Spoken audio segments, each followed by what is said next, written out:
Hello and welcome. My name is Nicole McFarland of the Oily Ponderosa, and I am here today to talk about CBD, also known as cannabidiol. Um, Young Living just signed the deal in a partnership with Nature's Ultra. So we are now offering CBD as a part of our product offerings. We are still selling CBD through Nature's Ultra, but you would connect your Young Living account with Nature's Ultra so that you can earn points and earn points associated with your purchases. So I'm here today to help existing or new members understand a little bit more about what CBD is and how beneficial it can be to your systems. So why don't we go ahead and get started? All right. So what exactly is CBD? Well, just like I said earlier, CBD stands for cannabidiol. It's one of the primary natural cannabinoids found in hemp. Cannabinoids or natural cannabinoids are also called phytocannabinoids, and phyto meaning plant-based cannabinoids. They are chemical compounds. So if you think about essential oils and their chemical constituents, this is in that same class. Cannabinoids are the chemical compounds that bind to our endocannabinoid system. So if you didn't know, in late 90s, the endocannabinoid system was discovered in the human body. And we now know that cannabinoids will bind to the receptors of the endocannabinoid system. They are spread throughout your brain and body, and we'll get a little bit more into detail about what parts of the body that they interact with. But one key thing you should know is that there are about 113 known different cannabinoids. CBD is just one of them. So you might be thinking, well, what's a cannabinoid receptor, or what's an endocannabinoid? I mean, how does that all intertwine with each other? Well, the known cannabinoid receptors are CB1 and CB2, or I shouldn't say known, the most common are CB1 and CB2. There are other identified cannabinoid receptors, but these are the most important and are going to be the most important for our discussion today. So CB1, it's predominantly present in your nervous system, your connective tissues, your glands and organs, while CB2 is predominantly found in your immune system and associated structures. So how does CBD work? Well, like we said earlier, it interacts with your endocannabinoid system. So what exactly is our endocannabinoid system? If you think about the CB1 and CB2 receptors and what they interact with, you think about it helps regulate, endocannabinoid systems help regulate processes like your appetite, pain, mood, memory, and your peripheral nervous system. So thinking about that and thinking about how your endocannabinoid receptors are in your brain and your organs, then it kind of helps you understand how when CBD interacts with those receptors, how it can help regulate those processes that we just named. The whole goal is to ensure that your body is in homeostasis. And homeostasis means keeping your body even keel, right? Keeping it balanced and even keel. So breaking down the endocannabinoid system so that you can see where CB1 and CB2 receptors are in relation to your system. This picture might be kind of small in your view. I will be sending this presentation out so that you have it for your review at a later time. But if you look down on the lower left-hand quadrant, and you'll see the little white circle, and it shows you where the endocannabinoid receptors sit. And so receptor sites, when you're applying essential oils or CBD, you have cells that have receptor sites, and CBD could be the key to a certain, or let me say this differently. It's like a puzzle, right? So you have a receptor, and then you have CBD as an example, that if this was the receptor and this is CBD, if they communicate with each other well, then they'll bind. So that is essentially what happens in your receptor sites, and how chemical constituents can interact with those receptor sites. So we talked earlier about homeostasis. Again, it's meant to keep your body even keel, stable. It maintains the environment or internal environment within your system, just uh, even. And if you think about it, let's say it a little differently. In that, if you have anxiety, or if you detect that you're going to be in danger, then you have that fight or flight response. That fight or flight response releases cortisol, as an example. However, if you're not in a situation where you need that fight or flight response, so let's just say you're anxious, for whatever reason, and you have an overproduction of cortisol, that is not good. So the goal of CBD is to help regulate that and keep your body in homeostasis. And that's just one example. So one of the big questions that comes up is CBD versus THC. Like, what's the difference? If they're both, if they're both in the product, if they're only one of them is in the product, what does that actually mean? And how do they actually interact with receptors? So CBD and THC will both bind to CB2 receptor. Let me say that again.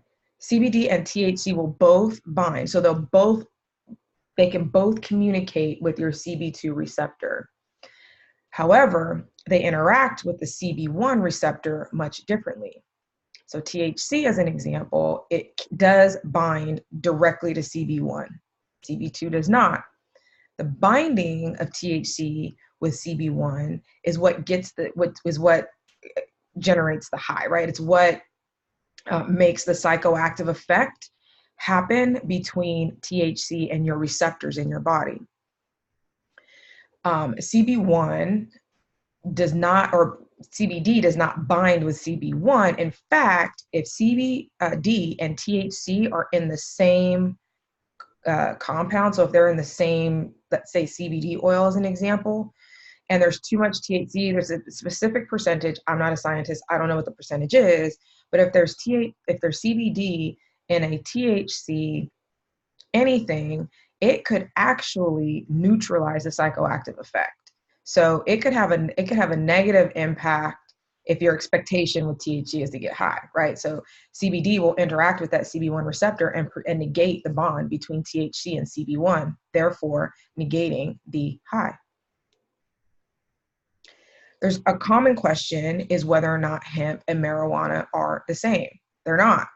In fact, if you see a marijuana plant as compared to a hemp plant, marijuana plants are short, squatty, right? They're short, they're wide.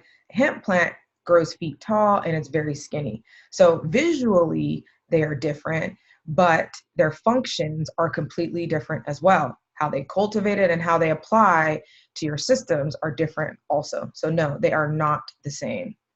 Question number 2 is, can CBD get me high? Absolutely not. CBD is not a cannabinoid that has your euphoric side effects. So you can not expect to get high from CBD. So before I get into Nature's Ultra, who Young Living is in partnership with, I've got some notes. And I really want to talk about a couple things as it relates to CBD, and what differentiates us from others on the market. So a big to-do, or a big thing that you should be considering is quality. The FDA does not currently regulate the CBD industry. There is fake CBD oil rampant in this industry right now. There was a local news station who did a study and found that over 50% of the CBD they tested had less than half of it had CBD in it, one, and or what was advertised on the bottle. And then some of it had no detectable quantities of CBD at all. In fact, not only that, some of them had THC in it. And that's important because people who are expected to get tested from the use of CBD can and test positive for THC, that could be a big problem. But there were also heavy metals and pesticides found in those CBD. So again, this is not a regulated industry. So there's going to be a lot of people who are just taking advantage of the system.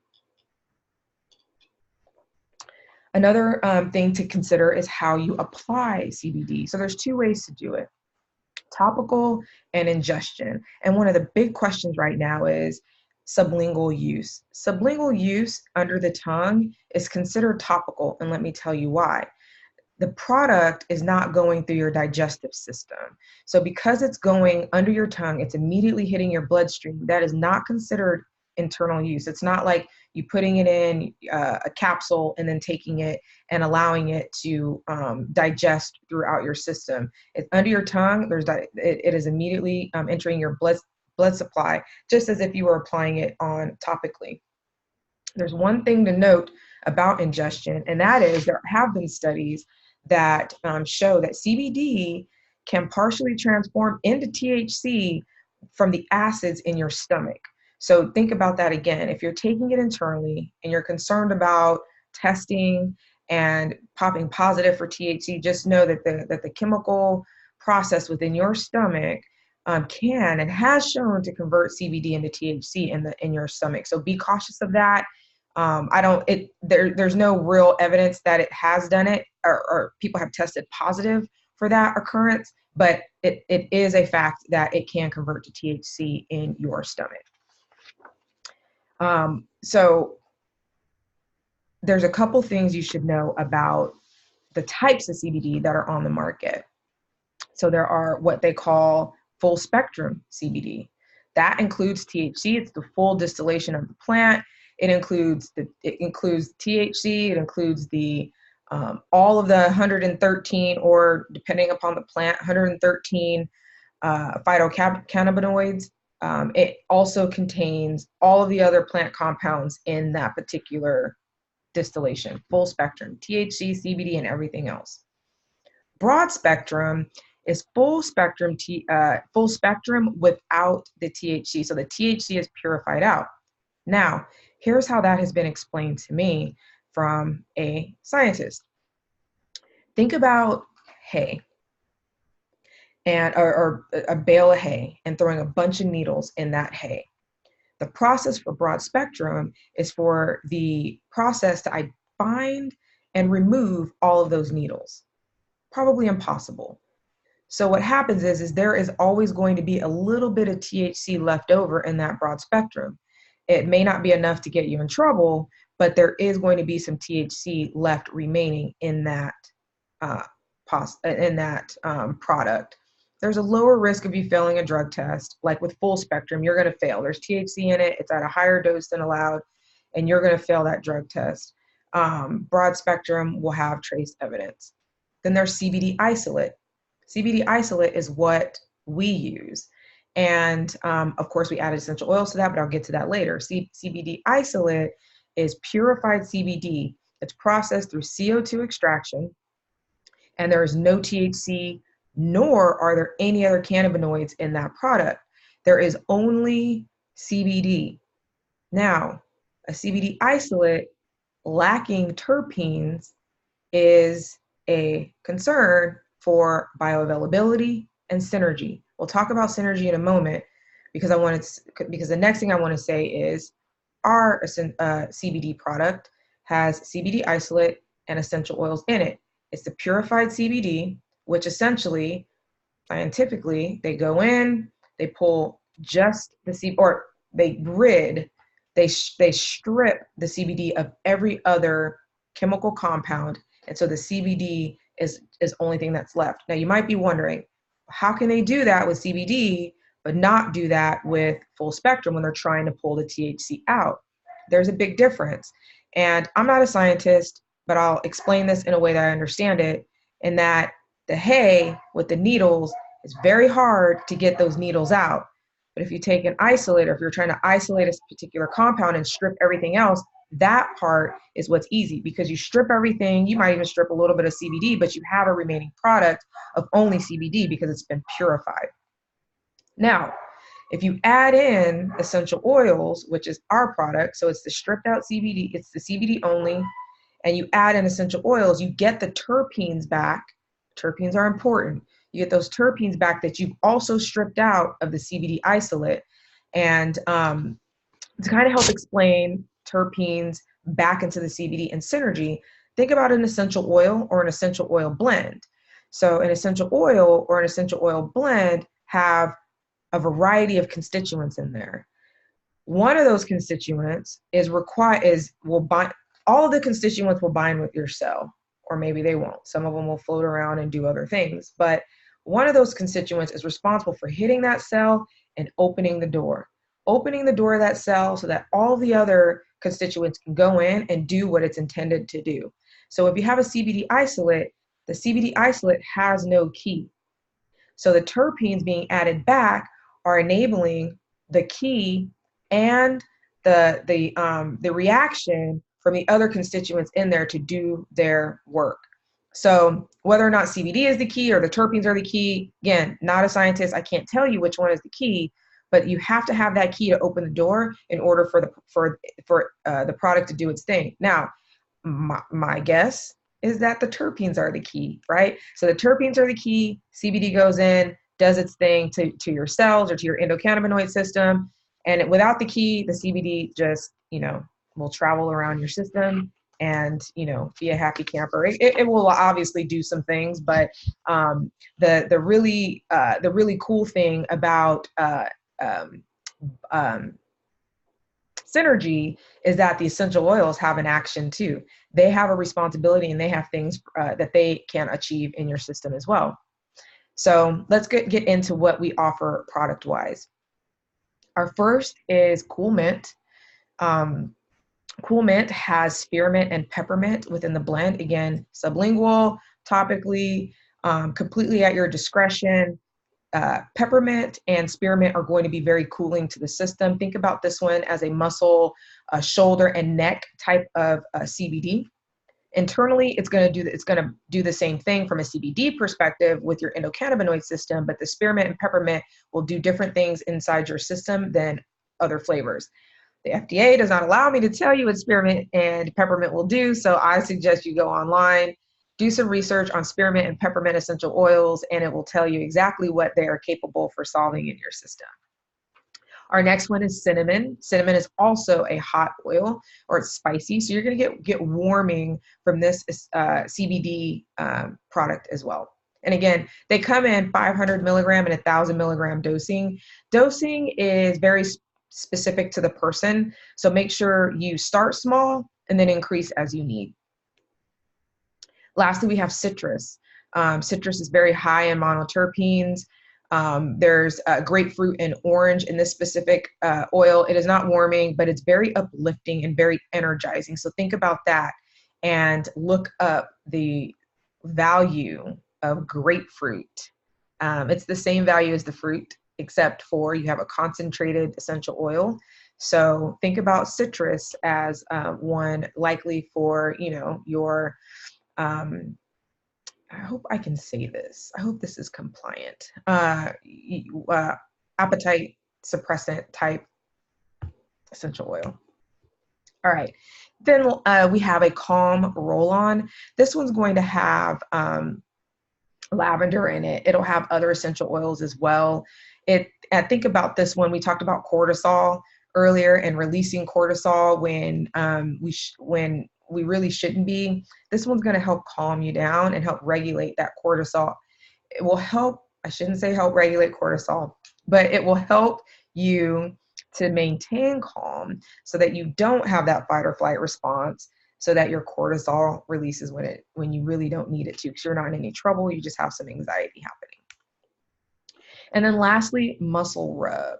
So this one is phenomenal. They're all really great products, but this one is phenomenal in the fact that it's got camphor, clove, helichrysum, lemon, peppermint, tea tree, wintergreen.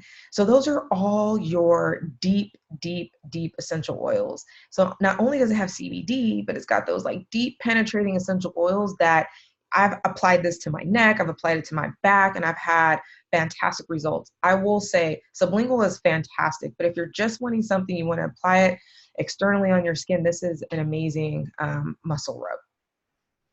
And then lastly, we have a pet CBD. So something interesting came up today in that there are people who do intermittent fasting, but they'd like to take their CBD in the morning. Well, if you prefer to take your CBD in the morning, then of course you want to not have stevia, because the other products that the first three have stevia in it, and stevia, although they say it doesn't, I think it spikes insulin. So people who are wanting to stay away from stevia can use the pet CBD. There's no essential oils in it, so you're going to have to add your own. Now, when adding your own, you're going to want to use the Vitality line of essential oils from Young Living. And I don't know the dosing. I don't know what percentage of essential oils is in the other CBD products, but what I do know is you only typically take 1 or 2 drops internally, sublingually or in your mouth, however you want to take it, of essential oils. So it's pretty easy to determine how much of essential oils you should probably mix in this product. So the last thing that I want to highlight is that Nature's Ultra meets Young Living's world-class standards. So we have a seed to seal promise, and that is we know, we can tell you where and how our products are produced from seed to seal. We carry and own it, our products from seed to the time that that bottle is sealed and mailed to you. So this company, in partnership with Young Living, meet that standard. They're verified and accredited. Third-party lab contains 0.00% THC. There is no THC in this product. It's vegan, gluten-free, and non-GMO, and is derived from hemp plants grown in Colorado without the use of any pesticides. The farm in which this hemp grows they grow it organically. They're not labeled or certified organic because no CBD is. If they're claiming it, they're lying. But they have organic practices at this facility, and they are organically known as such, so that when applying the organic certification to CBD becomes a possibility, it's just a light switch. We just turn it on and we get immediately certified. So that's an incredible opportunity through our incredible thing that they're doing over there at Nature's Ultra Ranch. If you're currently a Young Living member, make sure you link your account. Again, you have to go into your virtual office, and there's an option that will say Nature's Ultra. You click that and it'll walk you through how to link your account. If you're not yet a member, of course, contact me. I can get you started. All right, so that was my presentation on all about CBD. If you have any questions, you can always reach out to me. You can find me at the Oily Ponderosa on Facebook. You can find me at the Oily Ponderosa on Instagram. You can find me at the Oily Ponderosa on YouTube. And my website and all other links are available through any of those tools that you look or try to identify me on. And again, my name is Nicole McFarland, and thank you guys so much for attending.